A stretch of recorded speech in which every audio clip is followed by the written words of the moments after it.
Hello， 大家好，歡迎大家收睇高志森油管同埋真話梅聯播嘅高志森來了，係來了啦。今日高度今日嘅話咧，真係唔好話今日啊，呢段時間咧腥風血淚啊，好亂啊！係究竟發生咗咩事啊？阿特朗普成鬼日講嘢，但係每日講嘅嘢咧，或者唔同嘅，係啊，上週同下週又唔同，冇錯吓，過兩日又唔同。日日變，咁啊，仲有咧就當然股市就一片即係悲傷，腥風血淚啊！冇錯，我好多 friend 都係一路食飯一路捽手機一路，又冇咗一筆啦，又冇一筆啦，有啲好大筆噶，我啲細仔未買過一張股票，咁啊好彩啦，係。如果唔係咧，就損手爛腳啊！睇到啲 friend 咁，好啦，咁先同大家講講我哋今日嘅題目先啦。今日嘅題目咧就係中美貿易戰，係誰上風，邊個會最後歸宿咧？咁同一時間亦都同大家講講啦，就美國全球加重稅嘅情況之下咧。中國話出招夠多國，咁究竟中國又出咩嘅招呢？係嗱，咁喺開始之前，請大家幫手留言、分享、訂閱、讚好，將條片廣傳俾身邊嘅朋友，令到更加多人咧都好似大家一樣，可以喺高志森油管同埋真話梅一齊同大家暢所欲言。我以為咧，從來咧，我哋國家咧都係外邊還外邊啦，我哋自己做自己嘢啦，咁都唔係嘅。晏啲同大家分享下，其實咧我哋國家都有一個全球嘅部署嘅。內地朋友提醒我哋咧偉大領袖咧生前已經講咗有一招啊。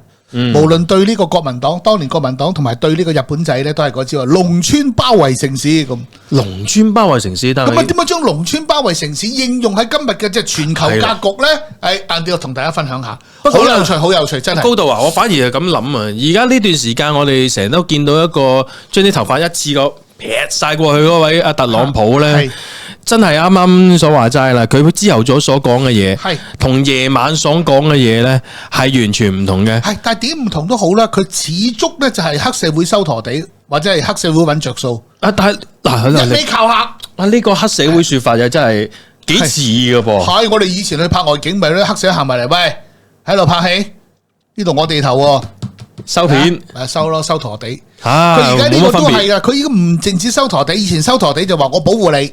即係收保護費，而家就唔係，而家就搶，明搶，黑社會明搶，搶得幾多得幾多。但係呢個黑社會我又咁睇喎，高度佢咧識包裝嘅，我發現到近排咧就係佢會係喺白宮門口去召見一紮嘅記者。係咁，除咗係上次咧就係話同阿特斯拉咁啊，即係佢哋嘅9000歲啦，佢親密戰友咧阿馬斯克就喺鏡頭面前講政策，但係點知我見到呢架車好靚啊，我現場即刻買架 Tesla 先，咁啲 Tesla 嘅股票就即刻直線上升啦。嗱，早前嘅時候我見到一張圖片咧，一個片段，佢又係用翻同一個方法，不過後面咧就擺咗兩架靚車喺度。咁睇嚟咧，佢呢一個黑社會都真係識做啲公關啊，賣廣告㗎噃。係呢個就係佢嘅就係招數啦。咁啊，有啲人就話分析咧，點解佢而家即係要直情係明搶？佢而家呢個根本係揾個藉口嚟向全世界敲詐，因為咧即係明眼人都知啦，佢而家嘅所謂佢把口講嘅包裝吓，你頭先講包裝，佢話咧貿易咧呢個逆差咧要清零，為咗呢個要貿易逆差清零咧，就全世界欠我哋美國嘅，而家都要俾錢咁。咁啊，但係咧就睇翻嗰個呢個係借口嚟嘅啫，因為點解係人都知道佢佢而家美國國債係36萬億美元，哇！呢啲係咩數字啊？即係我哋呢一世即係得個數零頭嘅啫。36萬億係咩咧？呢個數字係陰間嘅數字啊！我哋平時燒嗰啲咧就應該係呢啲數字嚟嘅。係咯。但係呢個而家係發生喺陽間啊嘛，發生喺佢美國度啊嘛，佢淨係利息一年啊都要俾1萬億美金，咁即係話咧，成個美國財政收入一年嘅20%，5蚊雞收入有1蚊係要俾利息 of 呢36萬億美金嘅國債。哇！咁你話你係佢啊，面對咁樣有咩辦法咧？咁咁啊，好多人都話咧，即係阿 Trump 呢排就係咪 short 咗？佢唔係 short，佢一啲都唔 short。佢最主要咧就係一定係要開源節流。係咁啊，開源節流咧就乜嘢板斧都要出齊噶啦。咁咧就第一咧，佢首先咧就係節流先啦。俄烏戰爭就唔好再泵水啦，要閂水喉。咁咧就寧願咧將個嗰啲咩俄烏衝突，將個包袱掟翻俾歐洲佬。係嘛？佢已經閂水喉啦，佢唔想玩啦。呢個係節流啦。跟住咧就話咧，就對美國國內啲非法移民咧，就要停佢哋啲救濟金。即係我唔養你哋啦。最好連呢個非法移民冚唪唥烹走。好啦，呢個第二個，第三個咧叫阿馬斯克去政府呢個率領一個叫效率部。係，哇，係咁查，徹查晒瘦身。係啦，務求咧就希望咧就係。一方面就係減開支啦，第二個多少咧都係想逼呢個美國嘅聯儲局嘅美國聯儲局降息。咁如果降息嘅話，美債咪俾少啲息咯，可能係咁諗啦。咁然後咧就點樣轉嫁危機都好啦，最後尾都係希望美國咧即係聯儲局配合佢。咁而家佢做緊呢啲咁樣嘅全球加息咧。即係呢個加利息咧，就係一次全球敲詐。全球敲詐得一個目的嘅，就揾錢噶嘛。係嘛？咁佢咧就而家咧就最新消息咧，又唔知去到點啦。你講下最新消息去到點啊？係好似係完全針對中國嘅啫。點解咧？因為全個地球最有可能有錢救美國嘅，或者唔一手掠死你美國嘅咧，可能佢要針對或者亦都係競爭嘅對手就係中國。嗱，先同大家講講啱啱高度點解講，最有機會找到錢或者係話救到嘅話咧，係一定係中國咧。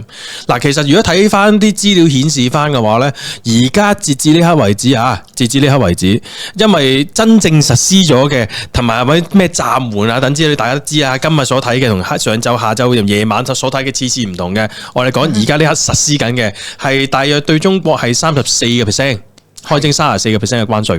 咁但係加埋咧？加埋仲有其他好多嘢嘅，有啲又對於佢自己美國自己有利嗰啲咧唔加少啲，有啲咧即係普遍嚟講係34%。咁但係其實全球嚟講有某啲國家唔係加30幾%、40幾%，係加50%嘅。邊個國家咁凄慘啊？嗰個就喺南非入邊一個叫死啊！突然咁嘅一個國家添，一個小國嚟。唔係索馬里，喺個南非包住喺中間嘅嗰個小國，嗰個小國點解恰佢？凄慘係加50%，即係你有一半，你乜呢件貨嘅一半嘅價錢係要俾美國嘅。咁形成嘅情況係咩咧？就係話入邊咧就苦不堪言啊！唔知食啲乜嘅，唔知可以食啲咩啦。可能你食張錢嘅話咧，係仲划算過食美國嘅嘢嘅。咁你諗下啦，你如果一個小國，我唔係話佢窮嘅，而係話佢找唔到數，咁點算？找唔到數咪國家破產咯？國家破產嘅話，咁美國啲錢都翻唔到嚟噶，係冇實質嘅。不過喺經濟學上嚟講嘅話，就係呢個國家爭美國錢，喺呢個經濟角度上嚟講嘅話，佢嘅美債咪又減輕咗咯。係，但係真係要實質有嚿錢俾到，或者係能夠貨比貨去正常貿易，去令到自己美國嘅交易係達到自己想要嘅水平嘅話呢，放眼全世界，應該都真係剩翻中國，因為中國呢，雖然冇錯係嘛，即係可能都有一啲負債啊等之類，係，因為你每個國家都會一定會有啲國債噶嘛，基本上每個國家都有嘅，咁但係起碼仲有一啲健全嘅一啲財政喺度，仲有我哋國家呢，其實一啲好特別嘅情況就係我哋係唔需要其他國家都可以生存得到嘅，係，即係我哋自己夠飲夠食嘅，係啊，冇錯啦。有冇留意一樣嘢咧？今次咧一話爆呢啲咁樣嘅美國佬加稅，第一個湧去超級市場搶嘢就係美國人啊嘛，搶中國貨啊嘛，Made in China，哇狂搶！如果咁樣按道理佢要懲罰中國啊嘛，咁應該恐慌嘅係。搶購潮應該係發生喺中國噶嘛？有冇見到內地去湧去超級市場度搶美國貨？冇喎，冇咯。咁你有冇見到香港人啊嗱聲個湧去超級市場或者喺網購狂搶美國貨？冇喎又冇喎，咁啊奇怪啦。因為咧而家你講話咧貿易咧就係咁嘅，你美國你而家你可以賣出去嘅嘢係乜嘢？即係一定冇你唔掂嘅。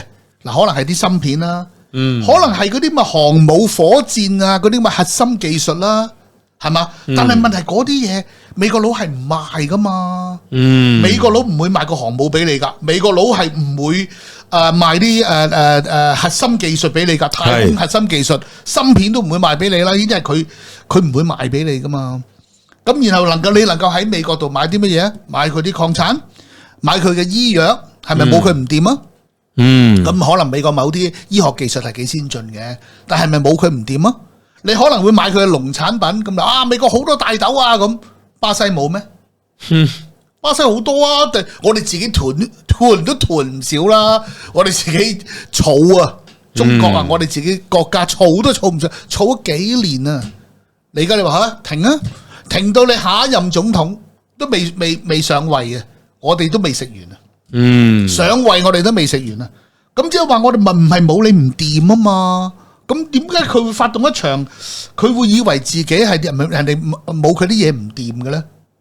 就係呢個好奇怪嘅一個心理啦。呢個亦都係喺坊間好多人都話，唉，其實我哋自己中國都好有底氣噶啦。即係今次同你咬手瓜係嘛，擺隻手上台同你咬。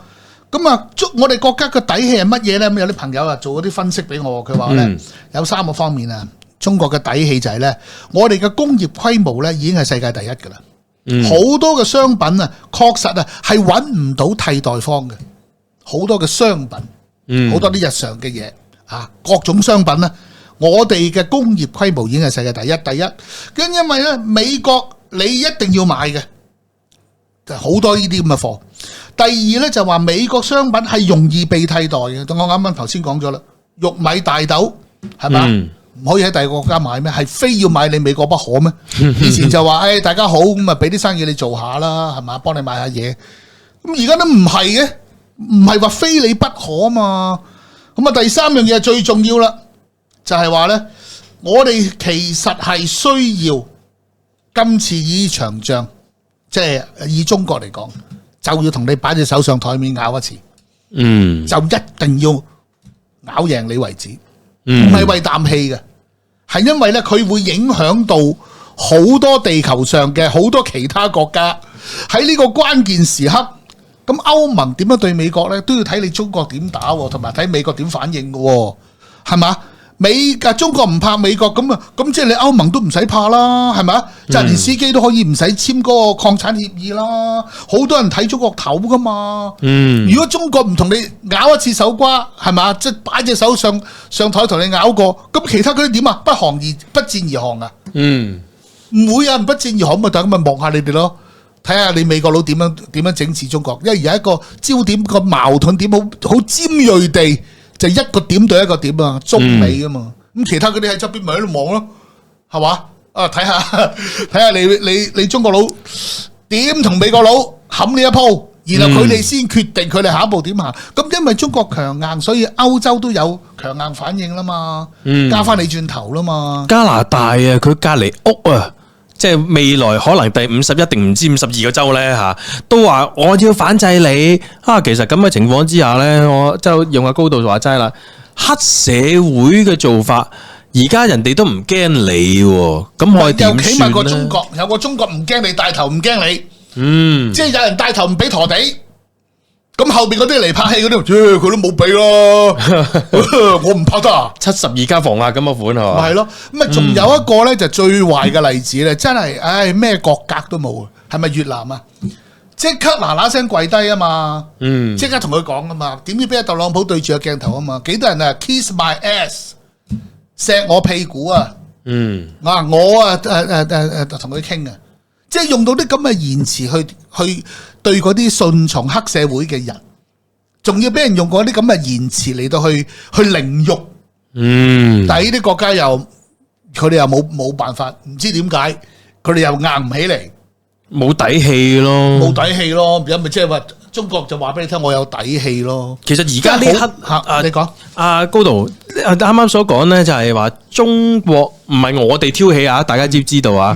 往往咧好多時都係話美國就China 咩都係中國衰嘅。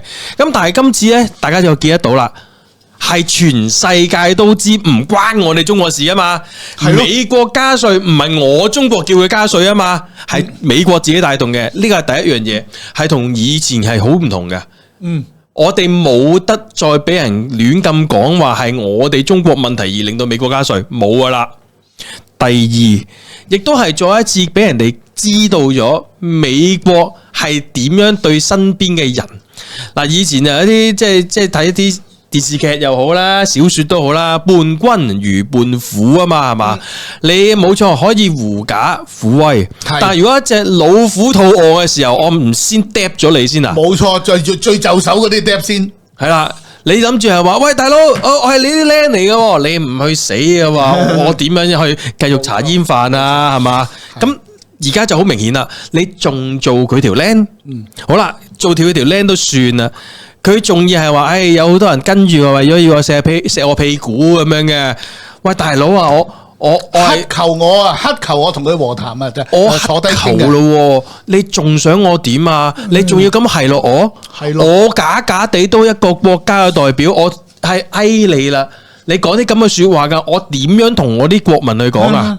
即係我講緊越南啊。越南咯，全世界望到咁我哋台灣省嗰啲台獨分子日子都唔好過噶啦，超級凄慘添啊！佢哋超級凄慘嗱，因為咁樣啦，即係話有人話咧呢個阿 Trump 而家咧就搞到件事咁大咧，玩大咗嘅，連佢嗰個馬斯克咧都有啲頂佢唔順噶啦。但係聽聞啊，即係路邊寫嘅，路邊聽翻嚟嘅。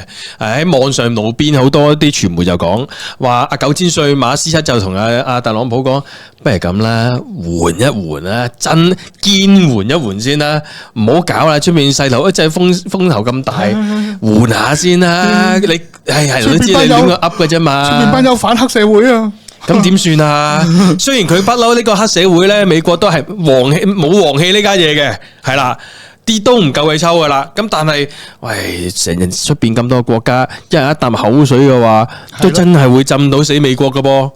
咁好啦，睇翻轉頭啊，啱啱高度所話齋嘅話，有一樣嘢咧就同以前真係非常之唔同，除咗唔係我哋自己要做之外嘅話，係喺大家咬手瓜嘅情況之下。一定會有一方好難你同佢講係咪 draw 噶嘛？你呢個 game 好難 draw 噶嘛？好難 draw，佢而家應該係件事玩大咗。佢最諗唔到嘅就係你竟然你中國係喺今時今日2025年啊，你中國可以咁樣嚟到去即係對付翻我嗱？呢個我諗佢一定係諗唔到嘅。啱啱講到就係話呢個情況似72家房客啊嘛。係嗱，如果以拍戲嘅角度嚟講嘅話，主角。通常都係我哋香港嘅藝演員嘅話，冇一定啊，唔使教佢做噶啦。反而我想問啦，究竟旁邊嘅姨媽姑姐、三姑六婆，佢哋嘅面部表情或者佢哋應該要有啲咩心態咧？嗱，你首先第一樣嘢，你唔好話乜嘢都係姨媽姑姐、三姑六婆，有歧視女性啊！對唔住，唔係叔伯兄弟，冇錯，或者係男女女，係你全部8個都係女性就唔啱嘅。唔好意思啊，咁多位對唔住，我錯，八公八婆都得，係即係要平衡啲。我諗咁樣，佢冇諗過中國係咁樣嘅，佢冇諗過今時今日佢中國會強硬到令到阿 Trump 好唔適應啊！咁於是咧，而家咧，你問我啦，其中一個咧，我唔叫八公八婆啦，同胞嚟嘅，台灣省台獨。台獨咧，今次有單嘢咧就好得意嘅，有人心水清咧就話咧，去年啊，阿 Trump 選舉嘅時候咧，就曾經喺媒體度噏咗，佢話如果啊中國夠膽去收台灣咧，佢將會對中國加徵嗰個關稅啊，係150%，120%到150%。呢個係佢當時選舉嘅時候講，即係話阿 Trump 對於台灣嘅保護嘅上限呢，都唔係講係用武力軍事，係都係用關稅呢招武器嘅啫。佢曾經噏過嘅，但係第一佢唔會根本地就唔會向台獨分子投入呢個軍事力量，呢係一個啦。第二，佢加稅都只不過講到120到150啫嘛，當時啊，咁如果而家今日嚟講，佢已經過咗100啦，你話104、120、150有咩分別啫？係冇意義嘅。而家我哋講佢話而家加到1000%都冇意義嘅，過咗100已經冇意義噶啦，冇實質數字上嘅意義。但係佢當日啊豪言，我就制裁你，你夠膽搞台灣，或者夠膽掂台灣，我就120到150，今日都已經差唔多啦。咁即係預示咗，咪係咯？咁咪即係話佢其實喺度暗中催促緊。你收啦，催促緊，快啲啦，喐手啦，都只不過係咁啫。喂，嗱，大家趕緊啊，快啲喐手就喐，就收啦，快啲收，快啲收。你收我都只不過都係過百噶啦，你120、150、104、180，只不過就唔係淨係對中國收，而係全球一齊收。哇！呢鋪真係佢而家呢個咧就話制裁中國啫。如果中國夠膽收復台灣，佢就會加徵呢個咁樣嘅關稅啦。我知啊，當日講啊，嗰個時係講嘅話會淨係收中國啊嘛。係，但係大家留意下呢句說法就係，假若如果我哋國家真係能夠解放台灣啦，咁台灣省都屬於我哋中國一部分㗎噃。咁你覺得台灣省嘅商戶係咪都要收呢150至200呢？嗱，呢個第一樣問題。第二樣嘢係咩呢？嗱，之前就係特朗普就話，如果你中國咧夠薑收台灣嘅話呢，我就加你。咁但係今次咧個風景線就唔同咗啦，就係全球都加，唔同程度咁加嘅。咁所以咧，咁多位記住啦，就喺睇戲、食飯啊等之類嘅話咧，你諗住睇下邊個衰先，要俾入場券噶。咁多國家，而家睇下，哇，入場券咁貴嘅，但係冇辦法，而家嘅黑社會逼你一齊落嚟玩。冇，頭先嗰番說話咧，最想講嘅話咧，當日佢靠客嘅時候，都只不過噏咗個咁嘅數啫嘛。佢而家都已經做緊啦，咁即係話，咁你嗱聲啦，嗱聲收翻啦。冇問題噶啦，係都只不過係咁啫，趕緊啊收復呢個台灣啦咁。咁而家咧就有兩個點，第一個點咧就話咧已經噏到咧毫無意義可言啊，54% 同104%，根本你加到54%已經好難開展商貿噶啦。去到100%即係大家就叫做停噶啦，個商貿活動停咗佢咧，冇啦，毫無意義。你話跟住你噏200啦。再噏啊，500%、500%、1000%，你咪噏咯，係毫無意義嘅一種加稅行動，係變咗喺度係口水戰。大家明咩事啦，係咪先？大家有睇啲劇集都知啦。我係做生意，我打開門做生意，我實賣俾你噶。本身10蚊雞嘅，我賣1000蚊啦。哇，切，咁你只叫我唔好買嘅啫。嗱，大家會有呢個諗法啊嘛。但係美國如果真係諗住想解決貿易逆差嘅，咁佢係咪應該要諗一個方法，就係話令到對方係一定要買你嘅嘢，而嗰個加幅係合理地先可以做得到噶嘛？係，佢真係要買先得噶嘛？係咯，如果根本都唔成事，都唔會有買賣行為嘅，咁你講咩加？我加你幾多稅咁，冚唪唥都係噏嘅啫嘛。你咪加咯，你先有大豆咩？我係加拿大買啊，吹啊咁，最好係巴西，咪係咯。咁你諗下啊？咁美國做乜鬼嘢咧？係咁咧就國家有冇回應咧？咁最近就已經冇同佢數字鬥大啦。最近就出咗一單嘢，有幾單嘢嘅。嗱，第一個咧就係話你做初一，我做15，個做法就係你加我啊，好啊，我加翻你啊。今日啲外國家都講翻啦，你加稅嘅話冇問題，我加你轉頭。咁加幅嘅話咧，都有唔同嘅水準同唔同嘅標準喺入邊啦。咁但係大家要留意翻啊，呢一個反加稅當中嘅話咧，係單方向嘅。你美國加我，我咪加你咯。但係其他國家嘅話咧，好玩啦。對於其他國家嘅話，有另外一招，第二招，全球。包括美國自己本土在內，你如果親自過嚟我哋中國呢度買現貨，我退稅，即時退稅俾你。離境退稅制啊，即時離境退稅，哇！呢個真係絕啊，我覺得。嗱，呢個其實喺商業角度上嚟講，即係乜嘢咧？啊，以前啊，可能你係嗌，或者大家當你自己屋外賣，咁通常係要外賣費啊等之類噶嘛，係咪？而家你堂食，我俾個7折或者6折俾你，哇！咁你會點啊？梗係試一試啦。仲有我哋國家對好多全球唔同嘅世界都已經開始做緊144個鐘免簽啊嘛。即係你嚟到一度，你買啲嘢即刻走係得嘅。好，我簡單介紹一下咩叫做即時退稅吓，真係大智慧，我覺得。咁咧就咧，稅務總局咧喺呢個4月8號咧，就突然之間掟出一招，就叫做即時退稅，即買即退，全國推廣。講咧就即係話你老外外國人嚟到中國買嘢啦，你唔使去到機場先至排隊退稅，當場就能夠拎住啲貨去攞翻你個稅金，然後你繼續買，好快嘅。咁然後咧就即係話俾嗰啲遊客咧就有個即時嘅消費嘅爽感啊，即時爽，直接咧就爽咗。最爽嘅咧就係話咧咁你要飛到嚟啦，咁然後咧就你又可以繼續消費啦，咁然後你買咗翻去，你咪一定係抵過你喺嗰邊訂，冇可能啦，係嘛？如果我嗰邊訂，我要俾稅啊嘛。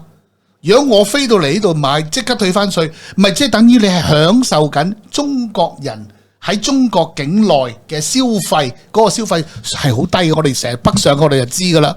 香港食餐飯幾多錢？上去喺佛山、中山、深圳、廣州，我哋食一餐飯幾多錢呢？我哋買嘢係咪幾多人拖住個篋翻去買餸啦？如果你話真係美國好、歐洲好，飛去中國咁話咁係有張機票，咁咪的而且確係嘅。如果你買嘅嘢係多過一張機票嘅價錢，咪得咯。咪係咯，咁可能你買個航拍機，你已經買個航拍機，你已經成張機票喺度。咁當然啦，啱啱高度所講呢一個免稅嘅話咧，可能有啲朋友就話：哎呀，咁啊嗰個操作好難嘅，唔難嘅。我哋國家推行每一個政策嘅話咧，係唔會係話突然間口噏就即刻做嘅，係諗好度好隨時做嘅。嗱，去到外國，譬如有啲朋友就話係咩去日本啊等之類咧，最開心係咩咧？就係話攞啲單去退稅嘅時候，而家直頭你唔使做呢個動作，即買即退，係唔使去到機場先搞。哇！呢鋪真係爽歪歪啦！仲有啊，其實好多人咧，而家喺近呢半年，2025年嘅時候先開始出現嘅就係、是。好多人喺網上面終於睇得到啦，咦？中國原來唔係我哋所睇嘅咁嘅，新疆係咪真係有勞動呢？再望下，咦？原來有其他嘅唔同嘅新疆有勞動，即係冇強制勞動嘅壓迫勞動，就唔係有啲外國嘅YouTuber 啦，或者係呢啲博客啦吓，親身嚟到中國兜個圈之後，哇！喂！點解同我啲新聞同我嘅認知爭咁遠嘅咧？直至有最近排啦，就有一位阿 Speed 啊，嚟到中國之後，長時間咁樣連續6個鐘嘅直播，當中有搭過高鐵，有經過隧道等之類，完完全全將中國最真實嘅一面啊！你記住啊，唔係最好一面，係最真實嘅一面，去展現俾全世界知道，令到更加多人都覺得哇！真嘅，唔係拍出，即係唔係拍片啊！你喺嗰度，你連續一剔過唔停啊，6個鐘啊，一定有蝦碌嘢啊！但係全部都係一個好寫實嘅情況。咁你諗下啦，你有幾多人係話會諗住我都想過嚟中國睇一睇咧？你而家講緊呢個係一個宣傳角度，不過我哋覺得呢一招勁勁在係一個經濟嘅角度。即係我係一個老外係嘛，我嚟到呢度，我就喺一個外國遊客，就喺個購物環節嘅時候就可以直接攞翻個退稅嘅錢。咁如果我翻去我嘅老家或者去翻美國購物，我要俾多50%或以上嘅嗰個成本，咁一啲人啦，你話咁呢個政策對於美國啲流浪漢起唔到任何作用嘅，咁你可以咁講嘅。但係美國都仲有相當之多嘅中產階級。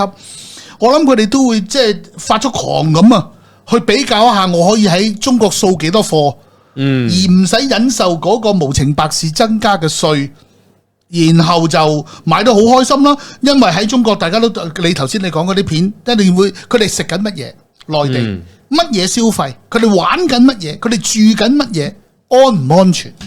大家都已經比較到噶啦。咁啊，越多人嚟咧，就越多人去拍呢啲片，或者將呢啲經驗、呢啲體驗講翻出去嘅時候，對中國咪越好咯。即係所以其實咧，呢個咁樣嘅加稅嘅呢樣嘢，中國出呢一招咧，即時退稅咧，就真係幾吸引，我覺得都幾絕嘅呢一招。即係多方面角度上嘅話，其實我哋唔係話想特登要做啲乜嘢啊，而係咁你美國某程度上係加速咗我哋全世界所有嘅市民去了解中國，係同埋係半被逼地唔同你美國買嘢，去全世界揾其他地方去買，而適逢退稅，我仲唔過嚟睇咩？仲唔過嚟買咩？好多人可能買嘢都係，如果有呢個咁樣嘅洞，即係有呢個唔係叫呢個唔係叫缺口，呢個係我哋設計出嚟好有智慧嘅呢一招咧。其實可以有好多人根本係用呢一招嚟營商添。你係咪可以介紹一下？有啲人可能已經諗緊噶啦，係啊，有計劃性地派啲人嚟買嘢，攞翻去就賣。例如係乜嘢呢？如果而家呢刻我當一個美國人，佢喺因為呢個稅務情況之下呢，係話要強迫地要加，或者係話要俾多100倍嘅咁為例。但係我而家直接嚟中國買嘢免稅，咁可以點算呢？首先咁你就可以飛嚟中國直接買咗之後嘅話，你就要計翻嗰個稅，要計稅率啦。計咩稅率呢？就係而家知道啦，由中國寄嘢翻美國嘅係要交嗰一 part 嘅稅噶嘛。你只要做一個動作，就係飛嚟中國去買，係之後再由中國寄啲嘢翻去美國，你就係俾呢一 part 啫。就已經解決到問題啦，好過你喺美國，你首先你買件貨要交稅，跟住夠貨運又要再交稅，俾少好多錢噶啦。第二樣係咩呢？嗱，咁講真，你中美係冇錯，喺呢個總統或者係啲政客們就可能就疏地啊，冇諗過啲市民做咗乜嘢啦嚇。但係其實骨子裏喺商戶與商戶之間嘅話咧，佢哋嘅營商其實又會有已經有默契噶啦。例如，譬如我當我係美國人，阿高度你係河南嘅一個商戶，咁你本身要喺我度要買10蚊嘢，我又要喺你度係買10蚊嘢嘅，係得冇問題。你用100蚊買我10蚊嘅嘢，我又用翻100蚊買翻你10蚊嘅嘢，總之大家本身嘅嘢呢，其實係話個份量價錢係高咗啫，但係大家所賺嘅錢係冇少到嘅，係即係抵消咗嘅，互相抵消咗嘅，咁佢咯做生意其實冇乜問題噶，係將糧計過牆梯，係嘛？但係最慘嘅就會係到時候呢個交易之後嘅產品邊個買就邊個俾呢一個嘅稅項。即係小市民咯。咁但係高度啊，我都想問啦，我哋中國人嚟講，當然唔擔心啦。咁但係點解我哋咁係話唔擔心？我就唔覺得唔擔心。不過即係話個擔心程度，其實應該係美國嘅擔心係大啲嘅。當然，但係按道理啊，係嘛？因為我哋都已經豁出去啦嘛，同埋第二樣嘢，我哋都係有咗底氣啦嘛。即係近呢10幾年，我哋都已經睇到嗰啲窿路咧，都已經做定功夫嘅。都望咗美國玩呢啲嘢，玩咗好多地方啦。全球不同嘅地方有好多都係用類似嘅招數咧，令到佢舉晒白旗。係暫時我嚟講頂得咁勁嘅喺我哋國家。啱啱所話齋反，即係點反加稅啦，甚至乎係話即時退稅啦。咁其實就調翻轉咁問啦，其實我哋國家其實會唔會有啲咩招數係真係可以帶領全球去救翻其他國家咧？國家嘅招數，我哋呢啲級數又點識啊？我哋呢啲係我做導演係拍戲嘅啫，當戲咁睇。即係話咧，其實嚟講咧，即係同大家即係分享一下啦。美國已經用咗10幾年想搞中國，又搞唔到。上個禮拜我哋有講過。咁啊，而家我哋有啲朋友啊，同我哋傾偈啊，咁咧都開始就將個鏡頭再拉開啲嚟睇。點樣再拉開啲嚟睇？即係中國嘅底氣咧，即係以前佢俾人圍堵啊嘛，我哋圍堵中國咁啊，呢個以前嘅講法。但係到今時今日，究竟係邊個圍堵緊邊一個咧？都仲可以商榷一下。我拋啲即係角度同大家諗下啦。有一個咁樣嘅就話我哋中國咧有一個好有個偉人啦，就有啲戰略思想咧就好偉大嘅，包括我哋喺個日本軍國主義抗日戰爭嘅時候，同埋呢個後來呢個國民黨反圍剿啊，即係國民黨圍剿共產黨啊嘛，咁共產黨咪要反圍剿咯。喺呢兩場嘅戰役裏邊咧，都用上咗一個戰術嘅。呢個戰術咧，簡單啲嚟講就係農村包圍城市。農村包圍城市，咁你話，你扯到咁遠，而家唔通你話中國係農村啊？點樣包圍城市啊？邊個係城市啊？其實農村包圍城市就唔可以表面佢咁嘅解釋話，我哋佔領晒啲農村然後去打城市啦，唔可以咁簡單去講嘅。佢嘅成個戰略核心思想咧，其實係講緊叫做差異化競爭，即係話有啲地方咧你好勁啊。譬如話國民黨時候嗰啲咩上海啊、杭州啊嗰啲咪南京啊嗰啲係佢最把炮、最重兵，即係嗰啲係你掂都唔使掂啊，係佢最強嘅領域嚟嘅。咁於是咧就為咗我哋要能夠戰術上要成功咧，就先從對方敵人勢力薄弱嘅地方入手先。咁嗰陣時咧就話共產黨嘅農村包圍城市就係咁嘅，即係話我哋先去嗰啲咩農村地方，就同佢哋講：唉，各位農民，你跟住國民黨冇得食噶啦，或者你呢個日本仔打都係先攻城市嘅啫嘛，打上海，收復咩即係收南京、屠殺南京都係攻大嘅，嗰啲地方嘅團重兵唔好同佢冚。咁然後我哋喺個農村度點樣去組織，慢慢將個力量組織埋一齊，咁然後呢，我哋就可以攻翻佢啦。好啦，呢個就係講一個戰略思想個意思就係咁。咁啊，如果我哋中美對冚，咁美國嘅最重兵即係最大嘅力量，你而家講差異化啊嘛，咁啊喺邊度係美國嘅？就英國啦、歐洲啦、歐盟啦，我哋唔會去冚噶。我哋唔會去烏克蘭同佢冚過噶，可能喺韓國、日本，我哋都唔去嗰度冚噶。我哋都唔會話伸隻手過去同你點樣咬手瓜，或者去開發你，去引導你，去苦口婆心勸你，乜都唔會啦，更加唔會去加拿大啦。有幾可我哋會去搞呢個唔好話我搞字啊，有幾可我哋會去主動接觸到澳洲啊，即係嗰啲係即係佢哋嘅城市。咁我哋嘅農村喺邊呢？咁於是咧就其實開始有好多說法啦。即係咧有啲地方咧係對方地盤核心地盤唔掂，歐洲唔掂，韓日唔掂 pass。咁然後咧，我哋花咗啲時間喺中東喎，係嘛？啱啱我哋喺中東有啲國家世仇，而家都喺我哋嘅斡旋之下握手啦。我哋最早我哋嘅農村啊，即係話我哋先發展嘅係美國眼尾都唔會睇嘅非洲先嘅，咁然後跟住就一帶一路，係嘛？跟住就東南亞，係嘛？跟住喺東南亞，非洲最先，嗰啲地方係美國都唔睇噶嘛，歐洲都唔多睇啦，除非有黑奴可以運送嘅啫，否則都唔睇啦。咁然後咧就開始係中東，呢個東南亞，跟住中東，東南亞同我哋好。即係一般嚟講都算係好 friend 嘅。近排尤其 friend 啦，最唔 friend 嗰個就係菲律賓。咁佢都可以唔 friend 嘅，係嘛？唔 friend 因為佢都係美國佬影響得好，即係好直接啦。咁啊，仲有個叫一帶一路。最近呢，就連南美洲都開始向我哋即係好多伸出好多橄欖枝係啦，友誼之手啦，唔好話咩邊個橄欖唔橄欖。即係話其實嚟講咧，如果你睇翻個地圖咧，可能人口最多。版圖即係同我哋 friend 嘅，會越嚟越闊、越嚟越多嘅，係邊個包圍緊邊個呢？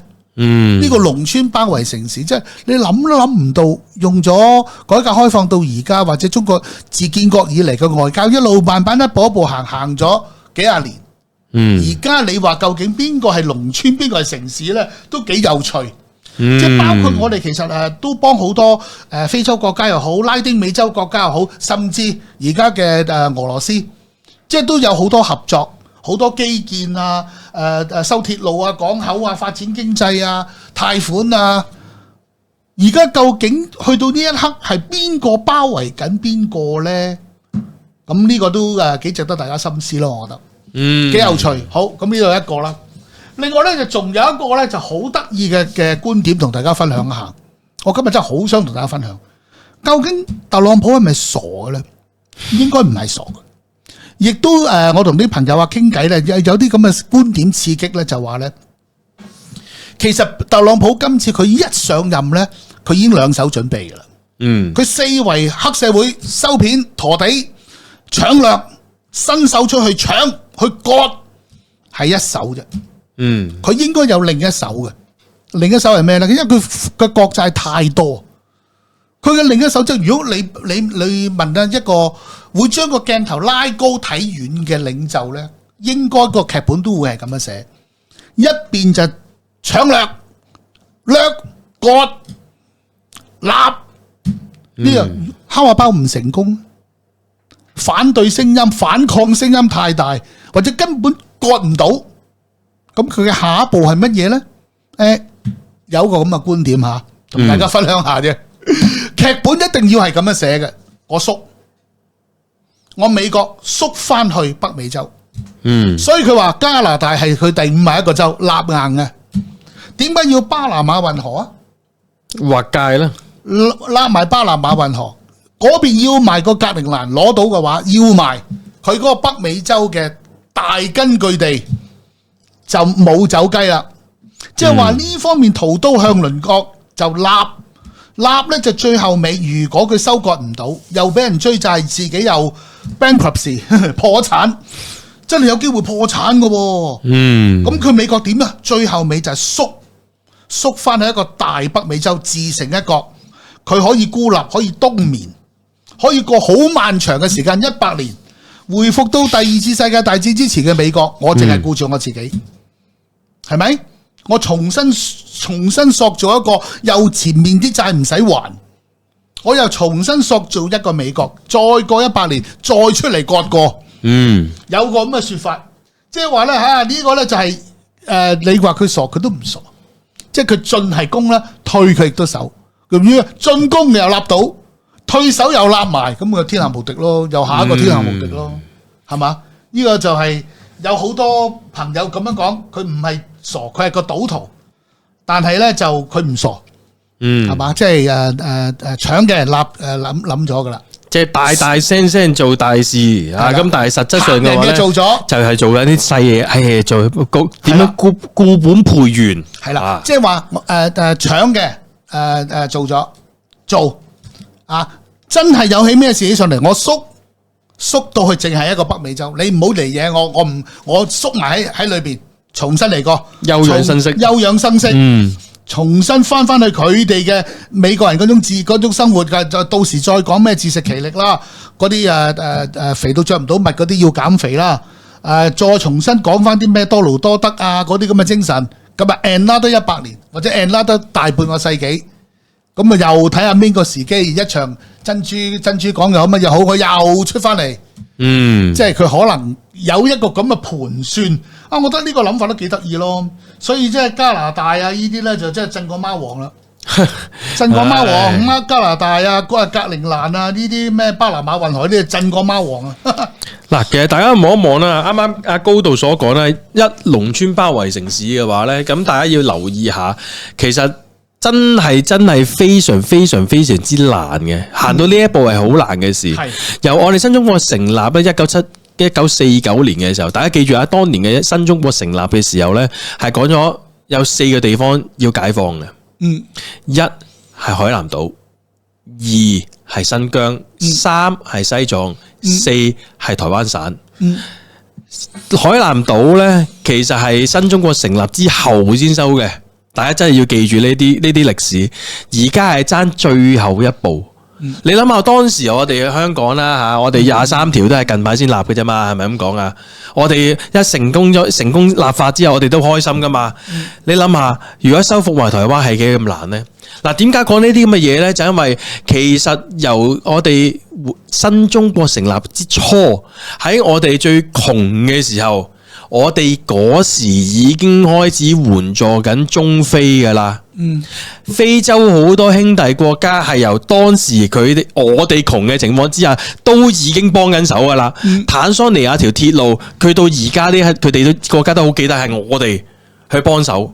所以而家非洲開始慢慢升起上嚟，你唔好諗住係好似以前我哋香港咁飛升啦吓，係穩步慢慢上升嘅時候，佢哋係記得我哋中國係點樣幫過佢哋，所以而家呢刻好多啲原材料又好，或者一啲人力啊，甚至乎一啲技術咧，我哋喺非洲先嘗試，成功咗，我哋再放到去全世界不同嘅地方。呢個係我哋嘅非洲。中東嘅話有睇我哋即係高知新聞館同埋曾華梅都知道啦，幾千年嘅文化問題嘅歷史衝突係。都係由因為什葉派進入，我哋係成功真係咁樣握到手啊！呢個係好難度高嘅事嚟噶。仲有大家聽過東盟呢個 terms 噶啦，或者個組織噶啦。大家知唔知其實東盟呢點解當初會成立啊？係東南亞呢一紮國家想點樣去打中國？東盟以前係咁樣諗出嚟噶，係，但想圍堵中國，係想打中國，係控制我哋嘅南邊。但而家放眼落去睇翻轉頭嘅話，唔係啊，東盟佢而家嘅首府喺邊度啊？廣西南寧。係通常嚟講開會嘅話咧，就會喺呢個耶加達啊，即係印尼嗰個地方嘅。咁但係都 OK 啊，近排都 friend 啊。2年之前嘅時候，泰國同我哋 friend。馬來西亞 friend 係另外嚟講，巴基斯坦梗係 friend 啦，鐵粉添啦。老撾直頭係中老鐵路添啦，係嘛？咁其實呢成個板塊當中嘅話咧，其實每一個國家以前同我哋嘅敵對意識係好強噶。但係慢慢地歷史時間話到俾佢哋國家同埋國民明白到，我哋都唔係打人嗰個。你唔好成日話我係好惡啦，哎呀佢好衰噶，但係真正而家有個人係揸支壘球棍諗住搏你啦，叫你交保護費啦。咁而家你仲知唔知道邊個係值得信賴啊？而家都唔止保護費添啦，而家直情係明搶，係啱，係搶錢。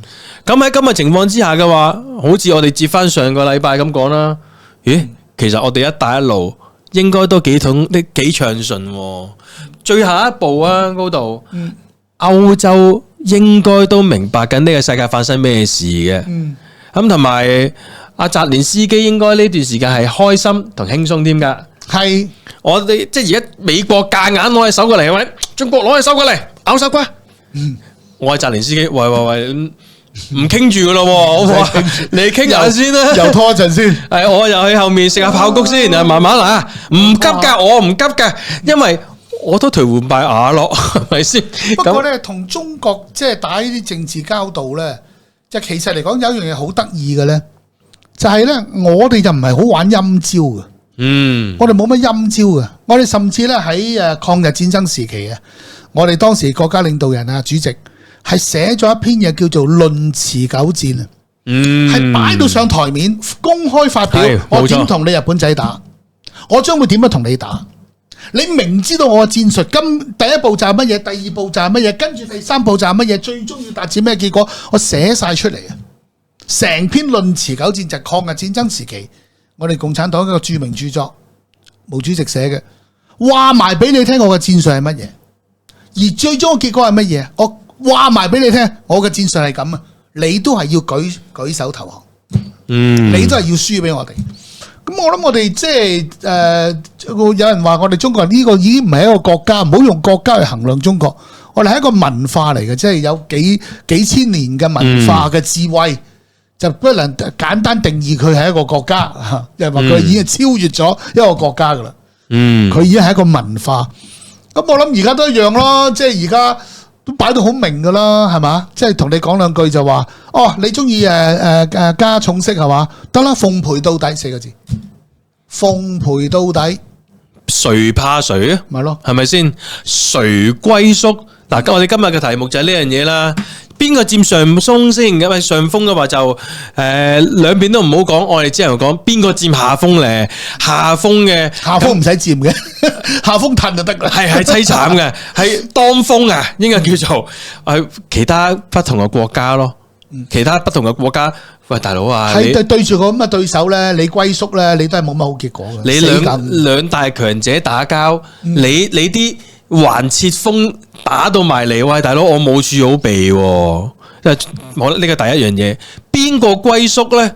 暫時嚟講啊，呢一刻為止嘅話咧，就冇話邊個龜縮嘅，應該咁講，其實係好多國民啊，全世界唔同嘅市民都係睇。其實關我咩事呢？打個比喻啊，如果你係歐洲、非洲嗱或者中美兩個國家以外嘅人，喂，你哋兩個神仙打交，其實唔關我事嘅。喂，你冤有頭債有主啊！你不如全部懟晒到中國啊！你將所有要加嘅爭幾多錢，你開條數出嚟，你就叫中國俾咪得咯？係佢嘅問題啊嘛！你搞我做乜嘢呢？係咯，其實應該正常嚟講都有啲人會咁問嘅，但係。Who knows？ 邊個知道阿特朗普諗乜鬼嘅啫？總之而家就係而家連馬斯克都唔知佢諗乜啦。阿大佬你唔好咁黐線啦，佢真係黐線嘅，咁但係佢真係做咗，佢又講埋添，咁可以點算呢？最慘嘅打仗永遠都係噶啦，係一定係市民嘅。咁而我哋作為中國香港啦，或者睇緊呢條片聽得明廣東話嘅朋友們嘅話呢，恭喜你啊！我哋係非常非常非常之幸福噶啦。起碼就喺我哋呢條片嘅開初之初都問一個問題出嚟，就係而家全世界都好驚美國貨太貴，我哋係冇搶過啲咩柴米油鹽噶，係我哋係驚個颱風，仲驚過美國噶，係咪先？冇嘢搶啊嘛，冇啊，但係內地都冇搶啊，冇搶美國貨嘅，完全冇。可能有啲朋友就會問啦，其實我哋全部霸買美國得唔得咧？我哋國家咧就一樣好，就係我哋係好守規矩嘅。我哋入得世貿嘅話呢，就要跟翻世貿嘅標準。我哋作為一個發展中國家，我哋一定係要買一啲發展咗嘅發達國家嘅物件嘅。有好多人就唔明，哎呀，中國冇黃豆咩？中國點會冇黃豆啊？大佬，我哋由細食到大嘅豆漿豆腐係咪豆做嘅咯？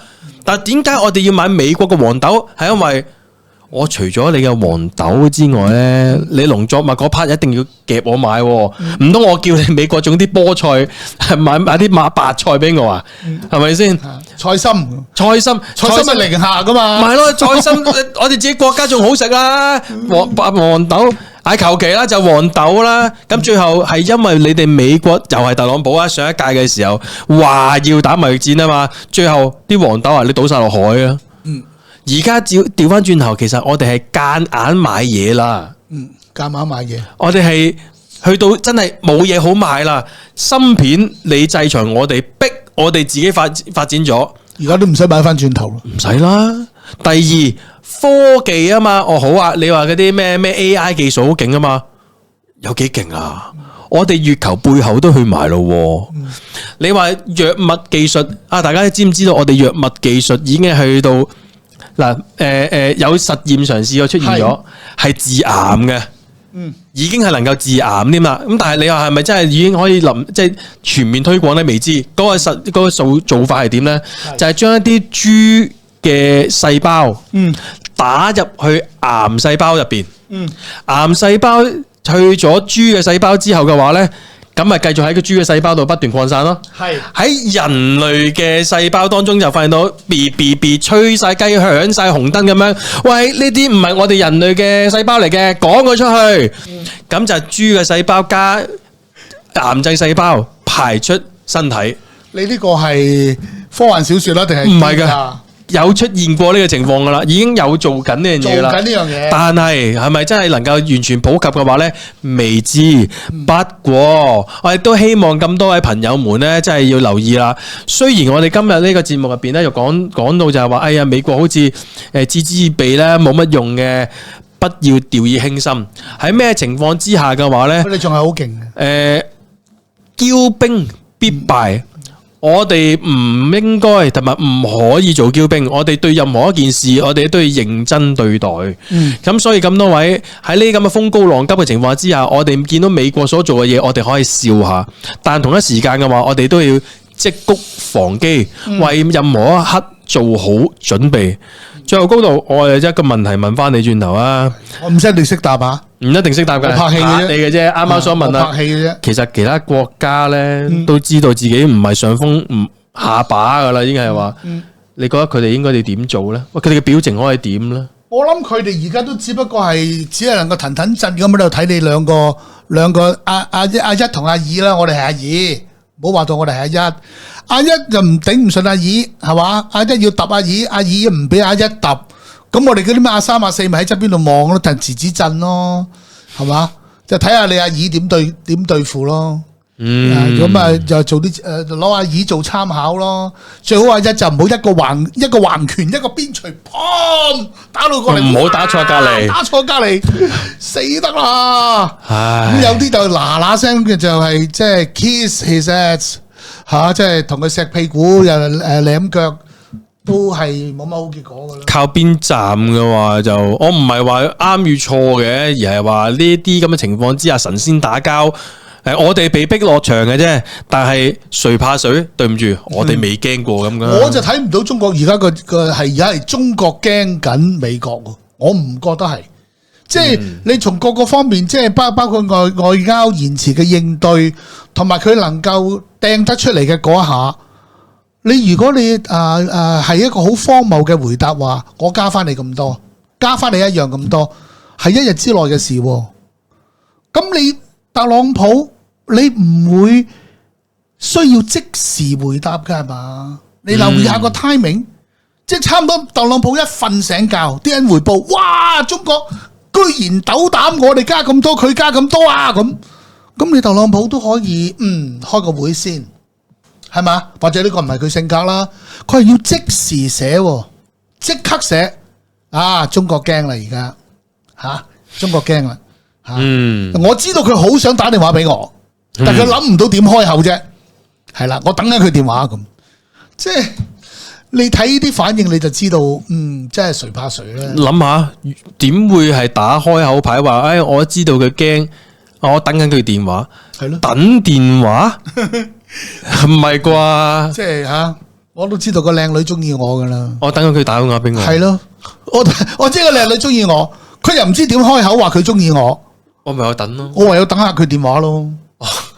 佢就打嚟噶啦，上帝會保佑我咁。乜嘢啊？你講緊係咪太好笑？我覺得真係好好笑。我睇到嗰一段話咁樣追女仔，你實追到啦！你真係。喂，呢啲係咪以前花田喜事嘅嗰啲橋段嚟嘅咋？我諗花田喜事度俾以前許冠傑嗰個角色就係呢啲咯，即係嗰啲有佢講冇人講嗰啲咯。好笑喎！你唔覺得佢而家係講緊阿 Trump 係講緊同樣嘅嘢咩？吳君如咁樣，我當父嚟嘅，你又輪我啦，咁類似嘅嗰啲啦，係嘛？好啦，咁多位唔知你哋又點樣睇啦？咁雖然我哋就係好似有啲嬉笑怒罵，咁但係其實咧呢個貿易戰，小市民都只能夠嬉笑怒罵嘅啫，係咯，仲可以點啫？係咯，但係有錢嘅需記住儲錢啦，就你話股市嘅，除非你自己好有信心，如果唔係嘅話咧，停一停，諗一諗，真係要落去嘅，量力而為啦，冇錯，我未買過一張股票，量力而為啦，我唔敢講啲乜嘢，我唔識玩呢啲遊戲，唔知大家又點睇啦？歡迎大家下面留言，都請大家幫手留言、分享、訂閱、讚好，將條片廣傳俾身邊嘅朋友，令到更加多人咧都可以喺高智深油管同埋曾華梅一齊暢所欲言嘅。今日時間差不多，下次再見，拜拜，拜拜。